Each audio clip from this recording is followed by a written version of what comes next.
Hey you and welcome. My name is Mike and in this video we're going to look at the case of, and I swear I didn't choose this because of the title, the Springfield Three.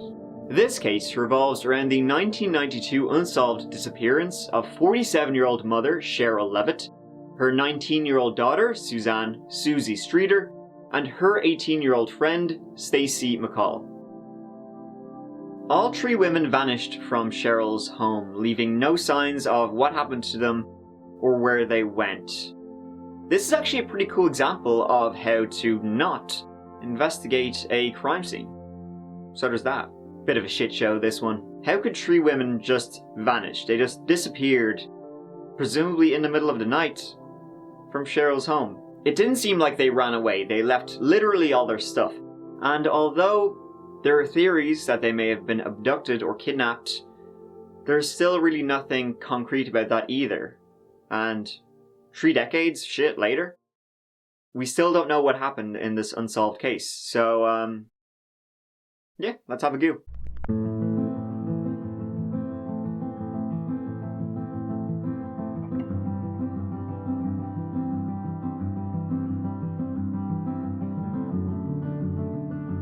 Sherrill Levitt was a single mother working at the local hair salon. Apparently she loved her work very much so that this spread to her daughter, Suzie, who also had ambitions to become a stylist herself. Suzie and her childhood friend Stacy McCall graduated from Kickapoo High School on June 6, 1992. After the graduation ceremony, the pair went their separate ways in order to enjoy dinner with their families before reuniting at their friend Janelle Kirby's house, as they had planned to attend a party that night. After the party, they were planning to travel to Branson, Missouri, and spend the night at a motel, hoping to visit Whitewater Water Park the next day. At 10 p.m. that night, Stacy phoned her mother, Janice, to let her know they weren't actually going to go to Branson, that night. They were just going to stay in Springfield. The party was rocking. I'll see you later. Janice was pretty happy about this, as she wasn't too keen on the idea of Stacy and Suzie driving to Branson in the middle of the night, after partying. Generally not a good idea. Don't drink and drive, kids. 30 minutes later, at 10:30 p.m. that night, Suzie then called her mother, Sherrill, letting her know, plans have changed. We're not going. We're staying here for the night. And at 11:15 p.m. that night, Sherrill phoned her own friend, letting her know of her plans for the night. Nothing too riveting. Once the party was over, Suzie, Stacy, and Janelle went back to Janelle's house. However, it was full of out-of-town relatives who had attended the graduation ceremony that afternoon, and so Suzie and Stacy decided to instead spend the night at Suzie's house. The two left Janelle's house at about 2 a.m. and said they'd call Janelle in the morning.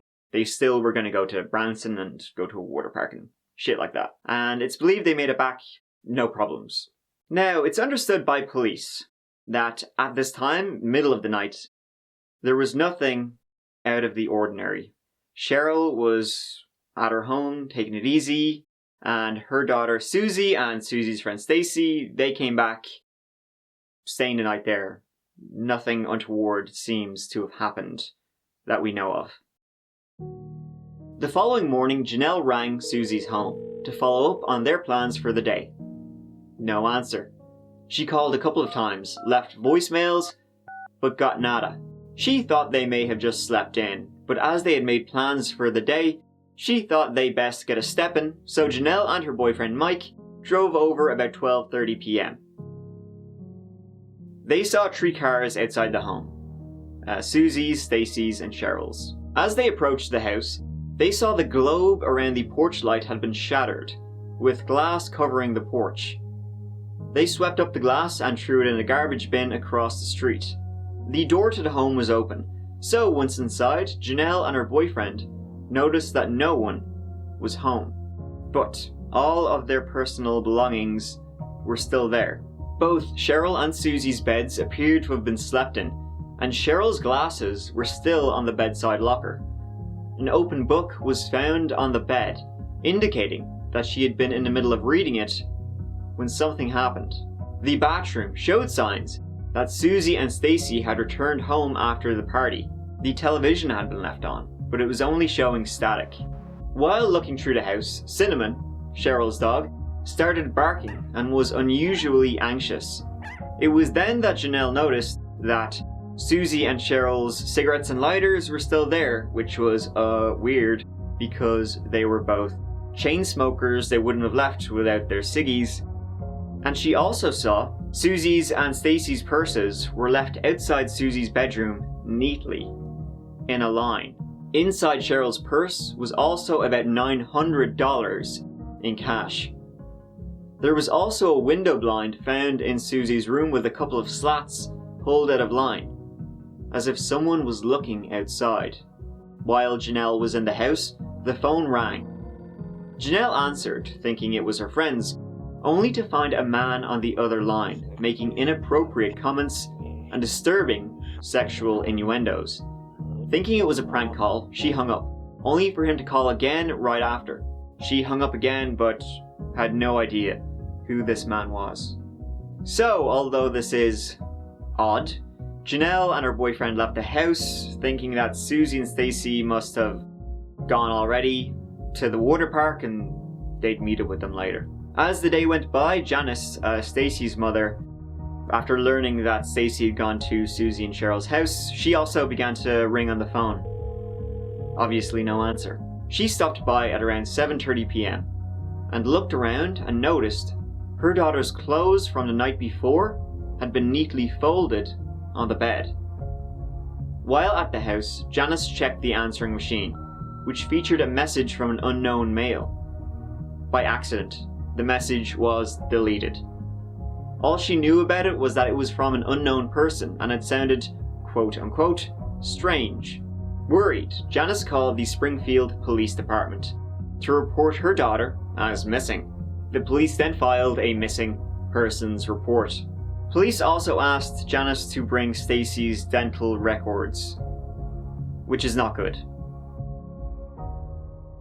Police are working extended shifts around the clock trying to find Sherrill Levitt, her daughter Suzie Street, and Suzanne's best friend Stacy McCall. Still asking for individuals that may have had contact with either the McCall girl, Miss Streeter, or Miss Levitt to make contact with our department so we can narrow down the time frames that we're working with as to physically when was the last time they were seen and known to be safe.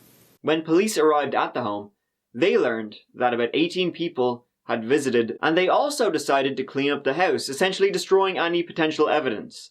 So essentially, the potential crime scene, it was fucked from the very get-go. Soon after, missing persons flyers were distributed everywhere. A massive search began, and, not long after, the FBI became involved. The FBI is treating the disappearance as a possible kidnapping. One FBI agent has been assigned to work with local police. More than 30 Springfield officers have been assigned to the case. If you could hang some up for us, and we'd make enough if you'd even be willing to stuff them in the sacks or something, if somebody would do that. We'll bring them in. You'll do that for us? You can't sit still when you don't know anything. Yeah, it's hard to stay optimistic, especially when you don't know what's going on out there. I'm Mrs. McCall, and this is my daughter. Okay. And they're missing, and we'd like to put posters in your windows, on your doors. Okay. I feel like I'm in a bad dream. I want to pinch myself and wake myself up, but I'm not asleep. I saw her graduate Saturday night. We were there, and now she's gone. We don't know where. Police were able to put together a timeline of what they believed may have happened. They believe that something happened between 2 a.m. when Suzie and Stacy left Janelle's house and 8 a.m. when phone calls started coming into the home. Good stuff there. And while there were no signs of a struggle, police were quick to say that critical evidence may have been disturbed or removed by those who had previously searched the house. As I said, the potential crime scene was a disaster. Friends and family of 19-year-old Suzie Streeter and 18-year-old Stacy McCall say it's not like them to just leave and not tell anyone where they're going. She calls and lets me know where she's going to be. She's never missed work. She's a very conscientious young woman. We're questioning everybody at this time, friends, relatives, anyone that has the information, anyone that may have seen them last, neighbors. We've done neighborhood canvas. we're just checking every lead we can at this time. The last time anyone saw Susan Streeter or Stacy McCall was over the weekend at this house in Battlefield. The girls had gathered here with some friends after graduating from Kickapoo High School on Saturday. They left here early Sunday morning. They said they were going to the other girl's house and they were going to be spending the night there, and they called me in the morning so we could go to Whitewater. And they never called me in the morning, so I called them, and I called and I called and called, and I got no answer. So I went over there, and they weren't there. Jewelry and things were left in her purse. Her makeup is there. An 18-year-old girl that's very proud about the way she looks, wears her makeup and looks nice, and she doesn't go out just wearing a t-shirt and her underpants. About a month later, in July, a witness called in a tip, saying she had seen Suzie driving a silver-green Dodge panel van at around 6:30 a.m. on the morning of June 7th, the morning they went missing, and this was over a mile away from the crime scene. The witness claimed Suzie had looked distraught and that a man had been yelling commands at her from the back seat, at one point saying, "Don't do anything stupid." The van then drove off. Upon receiving the lead, police parked a similar-looking van in front of the station, hoping people would call in with sightings or tips. They also looked through thousands of vans. Additional witnesses came forward, claiming to have seen the van in different areas of Springfield, including a man who said he'd seen a blonde female sitting in the driver's seat of a similar vehicle in the parking lot of a local grocery store. As she and the truck had appeared suspicious, he'd written down the license plate number. However, by the time he realized he needed that reg plate, it had been thrown away and was more or less lost forever. The police would never find it. Another sighting came forward from a waitress at George's Steakhouse, a favourite haunt of Sherrill's. She said she saw the three women there sometime between 1 and 3 a.m. on June 7th, again the morning they went missing. They were speaking to three men. They left together, and the waitress said Suzie looked drunk. She had just left a party, so that would make sense. Sherrill was supposedly trying to calm her down. However, when the police got there, they started asking other people. Nobody else could back up what the waitress said she saw.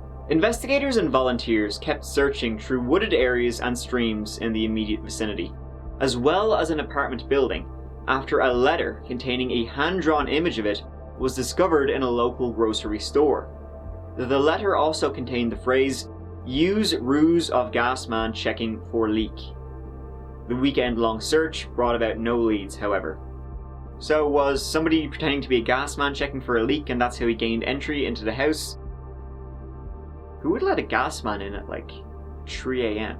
Investigators then began looking into the lives of the missing women. They discovered Sherrill had a son named Bart, whom she and Suzie had cut out of their lives the month before they went missing due to his excessive drinking. Police initially looked at him as a suspect, but following an alibi that was later corroborated by a neighbour and his girlfriend, as well as passing a polygraph test, he was cleared of any involvement. It was also learned that Suzie was known for having difficult relationships in the past, including one with a young man named Dustin Rekla. Dustin had recently been charged with vandalizing a mausoleum and stealing the gold teeth fillings from skulls. Suzie was meant to testify at his upcoming trial. He was brought in for questioning, and during the interrogations it was reported some incriminating statements were made. However, nothing came of it. Another suspect was Robert Cox. People are pretty confident he murdered a woman named Sharon Zellers in the 70s in Florida, but during the trial, his sentence was overturned due to lack of evidence. At the time of the Springfield Three's disappearance, he was living in Springfield, and in fact worked as a mechanic in the same lot Stacy's father worked at as a salesman. When brought in for questioning, Cox claimed to have attended a golf tournament on the night of the disappearances, before eventually spending the night at his parents' house. The next morning, he brought his girlfriend and her child to church, a story that was corroborated by said girlfriend.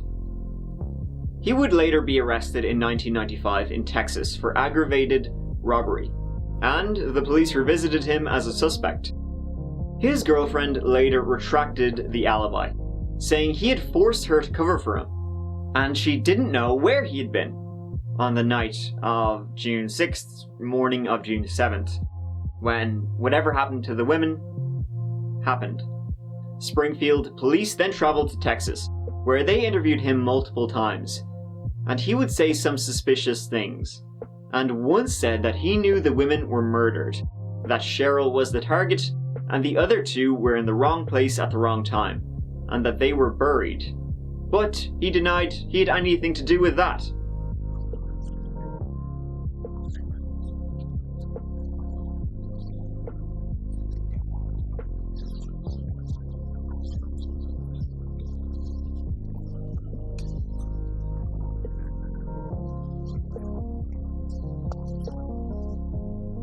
He also refused to take a polygraph and said he wouldn't talk anymore about the Springfield Three case until his mother passed away.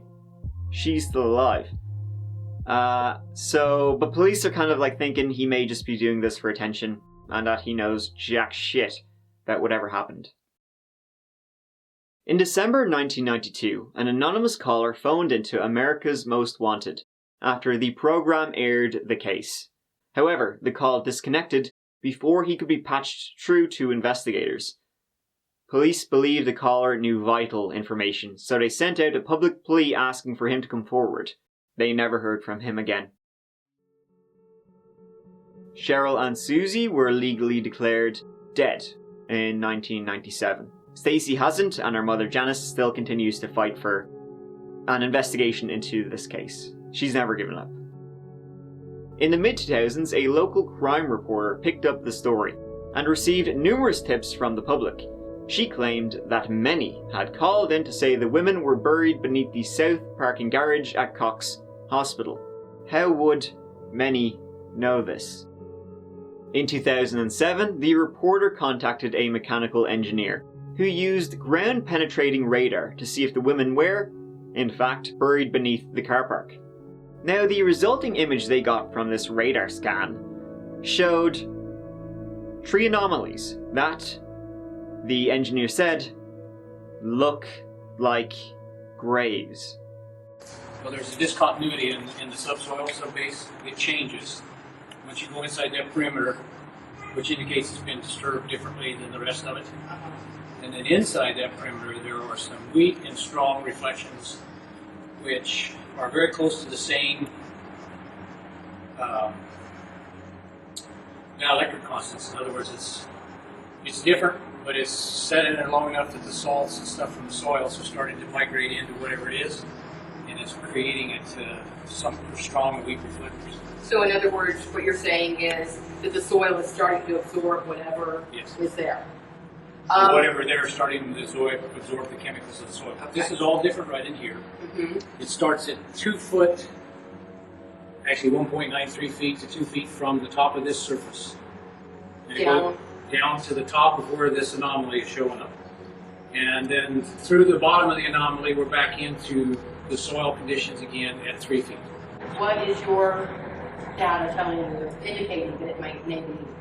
It's very similar to what we see when we're over old graves. The other anomaly that can show up sometimes similar to that is tree roots, but I don't see any trees anywhere close. And you're not to picking set it up them out. And anywhere I'm not else? picking it up anywhere else but inside this perimeter area.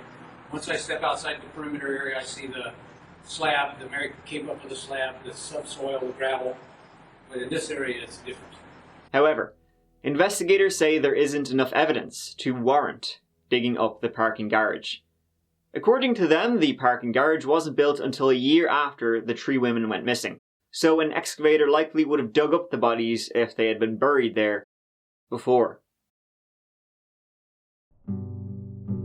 Since the women went missing, the police have received up to 5,000 tips, and there have been rewards posted up to $42,000 for information on whatever happened to them, but to date, we have no idea what happened to Sherrill, Stacy, and Suzie, or where they went.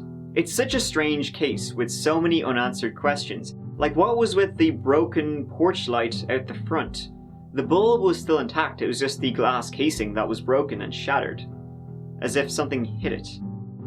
And although we don't really know what the house was like before Janelle showed up when it would have been an intact crime scene, neither Janelle nor Janice said there was like a huge mess, as if a fight had occurred, which, you know, if there had been an intruder, you would have thought there would have been some kind of fight, a mess. Also, if there was an intruder, they didn't take anything. There was $900 inside Sherrill's purse, and the purses were all lined up, like neatly in a row. It's incredibly weird. It doesn't seem like the women ran away together. That doesn't even make sense. And again, they left all their stuff back in the house.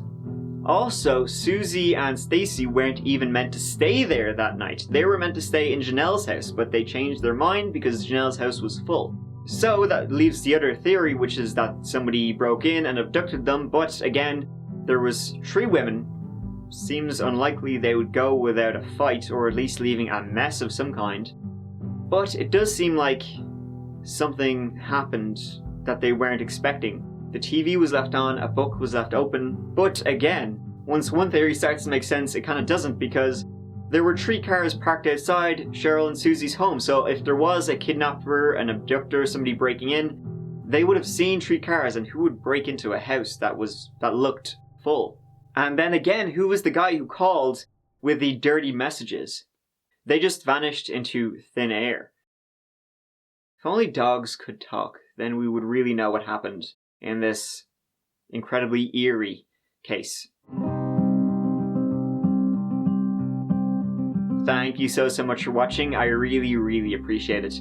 If you'd like to watch some more of my videos, please work away. And if you'd like to see some future videos, subscribe if you're into that kind of thing. I will see you as always real soon in the next video. Take care of yourselves. Mike out.